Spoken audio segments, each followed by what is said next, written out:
નમસ્કાર મિત્રો, રોયલ નઝીર લાઈવમાં આપ સર્વનું સ્વાગત છે। મિત્રો, તમને તો ખબર છે કે અમારી એક મુહિમ ચાલે છે, ખોઈ હુઈ પ્રતિભા કી ખોજ। આ મુહિમના ભાગરૂપે અમારી ટીમ આજે પહોંચી છે ખેડા જિલ્લાના માતર તાલુકાના માલાવાડા ગામે।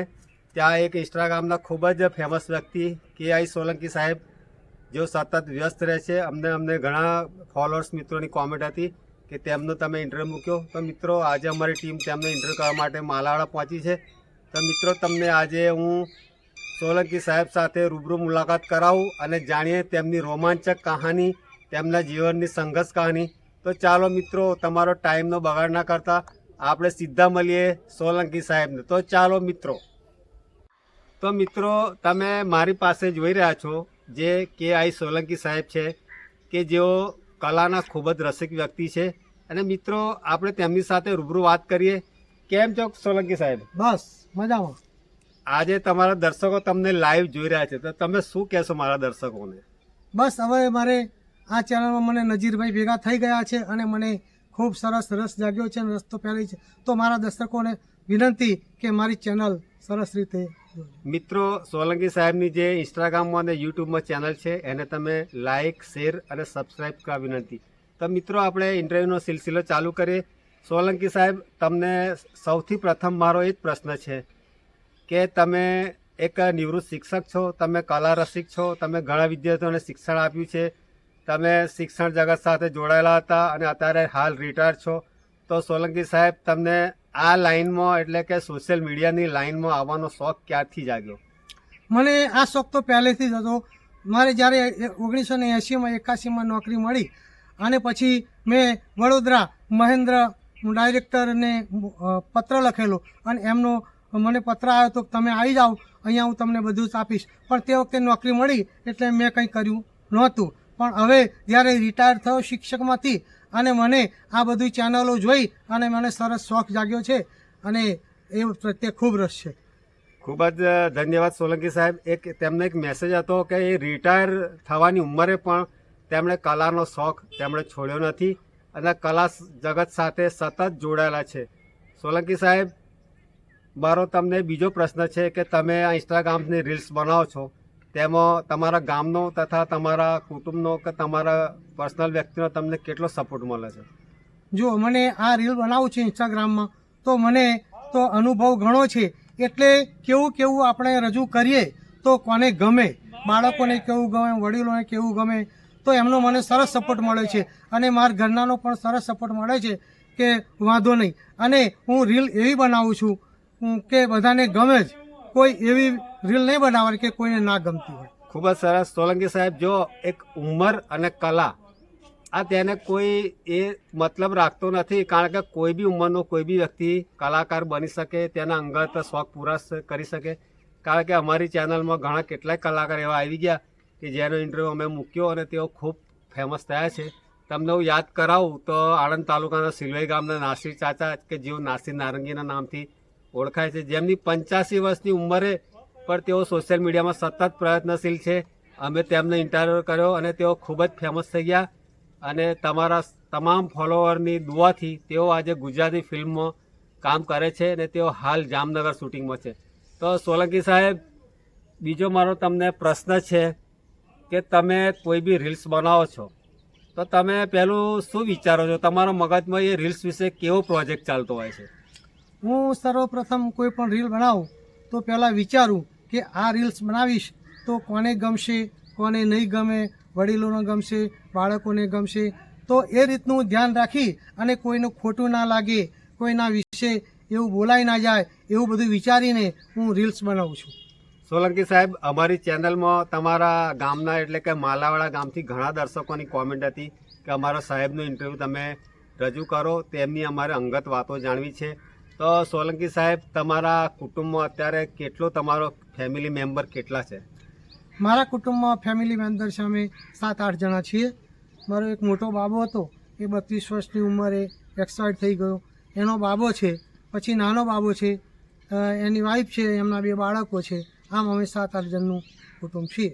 મિત્રો, તમને કદાચ ખબર નહીં હોય કે સોલંકી સાહેબ અત્યારે નિવૃત્ત શિક્ષક છે, જેઓ પેન્શન ધારક છે અને તેઓ તેમના શોખ પૂરો કરવા માટે સંગીતના તમામ સાધનો તેમના ઘરમાં રાખે છે. તો આપણે એમની પાસેથી જ જાણીએ કે તેમના ઘરમાં કયા કયા સાધનો છે હાલ, અને તે કયા કયા સાધનો અત્યારે વગાડે છે. મારી પાસે હાલમાં હાર્મોનિયમ છે, પછી વાયોલિન છે, સારંગી છે જાતે બનાવેલી છે, વાંસળી આવડે છે, ઢોલક તબલા બધું આવડે છે, બેન્જો પણ આવડે છે. અને મને હજુ તો શીખવા જવાનો શોખ થાય છે કે આ ઉંમરે પણ આપણે શું કરવાના છીએ. આમ સંગીતમાં એટલો બધો રસ છે કે અત્યારે જો કોઈ શીખવાડે ને તો શીખવા જવા, ફિલ્મોમાં જવા માટે હું તૈયાર છું. ખૂબ જ સારો સંદેશ છે કે કારણ કે જો જેને કલા જગતમાં કે જેને શીખવું છે એના માટે તો આ દુનિયા સૌથી નાની પડે. કારણ કે આખી ઉંમર શીખીએ તો બી આપણે શીખી ન રહીએ, એટલો આ ઊંડો વિષય છે. સંગીતનો વિષય ખૂબ જ ઊંડો છે. અત્યારે સંગીતના સથવારે તો તમને જાણતા છો કે કેટલા નાના ગરીબ કલાકારો બી ખૂબ ફેમસ થઈ ગયા છે.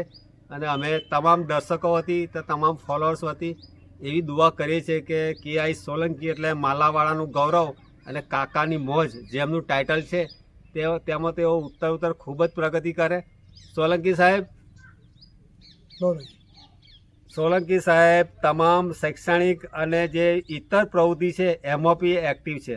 તો આપણે તેમની પાસેથી જાણીએ કે તેઓ કલા સિવાય કોઈ સ્કૂલનો પ્રોગ્રામ હોય કે કોઈ સમૂહ લગ્ન હોય કે કોઈ ભજન સંધ્યા હોય, તમામ વિષયમાં એ રસ ધરાવે છે. તો એમની પાસે જ જાણીએ છીએ એમાં તમે શું કામ કરો છો. મને જો આ પ્રવૃત્તિ સિવાય બીજા બધામાં રસ છે. કોઈનું લગ્ન હોય, કોઈ મને માતાજીનો વિડીયો ઉતારવા બોલે, કોઈ લગ્નમાં વિડીયો ઉતારવા બોલાવે તો હું તરત જ પહોંચી જાઉં છું. અને બાળકો પ્રત્યે તો મને ખૂબ લાગણી છે. બાળકો કહે કે સાહેબ આવજો આવજો એટલે હું તરત જ વિડીયો ઉતારવા પહોંચી જાઉં છું અને દરેકને સંતોષકારક જવાબ આપું છું. સોલંકી સાહેબ એટલે માલાવાડાનું ગૌરવ અને માતર તાલુકાનું ગૌરવ, અને હવે ખરેખર રિયલમાં કહીએ તો ખેડા જિલ્લાનું બી ગૌરવ. તો સોલંકી સાહેબ, જે માતર ગામના તમારા ગ્રામજનો કે જે પ્રજાજનો છે તેના તરફથી તમને આ રીલ્સ બનાવવામાં કેટલો સહાય મળે છે? મને આ રીલ્સ બનાવવા માટે બધાનો સપોર્ટ મળે છે. અને કોઈએ અત્યાર સુધી કોઈએ મારી ખરાબ કોમેન્ટ નથી કરી કે કાકા તમે આવી રીતે બનાવી છે, આમ છે તેમ છે, કારણ કે હું બનાવું છું જે. સોલંકી સાહેબ, અત્યારે તમે સોશિયલ મીડિયા પર એકદમ એક્ટિવ રહો છો. તો સોલંકી સાહેબ, તમારા આગામી પ્રોજેક્ટ શું રહેશે? બસ મારા આગામી પ્રોજેક્ટ છે કે હું જ્યાં સુધી રીલ્સ ના બનાવું, 5-7 રીલ્સ ના મૂકું ત્યાં સુધી મને શાંતિ ના મળે. હું ગમે ત્યાંથી ગમે તે શોધી અને કોઈ પણ એને ઉપદેશ મળે એવી રીલ્સ બનાવવા માટે હું તૈયાર જ રહું છું. તો મિત્રો, ખેડા જિલ્લો તથા માતર તાલુકાની આજુબાજુની તમામ પ્રજાને મારી નમ્ર અપીલ છે કે સોલંકી સાહેબ, કોઈ દુકાનનું ઉદ્ઘાટન હોય કે તમારે કોઈ બ્રાન્ડનું પ્રમોશન કરવું હોય કે કોઈ તમારે ઇવેન્ટમાં તમારે કોઈ એનાઉન્સમેન્ટ કરવાનું હોય તો તમે તેમની પાસેથી તમે એમની સેવા લઈ શકો છો. તો સોલંકી સાહેબ, મારા મિત્રોને એક વખત તમારો નંબર બતાવી દો ને. તો મારો નંબર છે 9908480947. ખૂબ જ ધન્યવાદ મિત્રો. સોલંકી સાહેબ એક એટલા એક્ટિવ માણસ છે કે એક નાના કલાકાર છે, પણ તે છતાં અમારી એક ચેનલની મુહિમ તે એક કલાકારને એક મોટું પ્લેટફોર્મ મળે. કારણ કે હંમેશા અમારી ટીમની સતત જ અમારી એવી ધગસ હોય છે કે કોઈ બી નાનો કલાકારને મોટા પ્લેટફોર્મ મળે, ને અમે એ બાબતે પ્રવૃત્ત રહીએ છીએ. અને અમે મિત્રો એવો કોઈ નાનો કે મોટો કલાકાર જોતા નથી.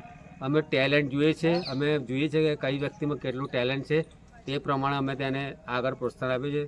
તો સોલંકી સાહેબ, આપણે ઇન્ટરવ્યૂ મારો છેલ્લો પ્રશ્ન છે કે અત્યારે દેશ અને વિદેશમાં royal Nazeer live YouTube channel પરથી તમારો ઇન્ટરવ્યૂ સમક્ષ પ્રજા જોઈ રહી છે. તો તમે તમામ ઇન્ટરવ્યૂ જોતા દર્શકોને શું તમે સંદેશ આપશો? મને જો મેં મારા વિડીયો મૂક્યા અને એમાં રોયલ નાઝીર ટીમ છે, એમાં નાઝીરભાઈએ છે એ મારા વિડીયો જોયા અને એમને ખૂબ જ ગમી ગયા. અને એમને થયું કે આ કાકાને બોલાવવા જેવા છે, તો એમણે મને અહીંયા બોલાવ્યો અને મારો ઇન્ટરવ્યૂ લીધો. પહેલાં રીલ્સો પણ ઘણી બનાવી. તો એમનો ખૂબ સહકાર છે. એ સહકાર બદલ એમનો અને એમની ટીમનો હું આભાર માનું છું. તો મિત્રો, અવનવા કલાકારના ઇન્ટરવ્યૂ જોવા માટે તમે રોયલ નઝીર યુટ્યુબ ચેનલને લાઈવ જુઓ, શેર કરો, સબસ્ક્રાઈબ કરો અને ફોલો કરો. મિત્રો, આપણે આ સાથે આપણે KI સોલંકી સાહેબ કે જેઓ માલાવાડાના છે, માતર તાલુકાના, તેમને ઇન્ટરવ્યૂ સમાપ્ત કરીએ છીએ. અને હવે પછીના આગામી એપિસોડમાં આપણે મળીશું એક નવા કલાકાર સાથે. તો મિત્રો, જય ભારત, જય હિન્દ.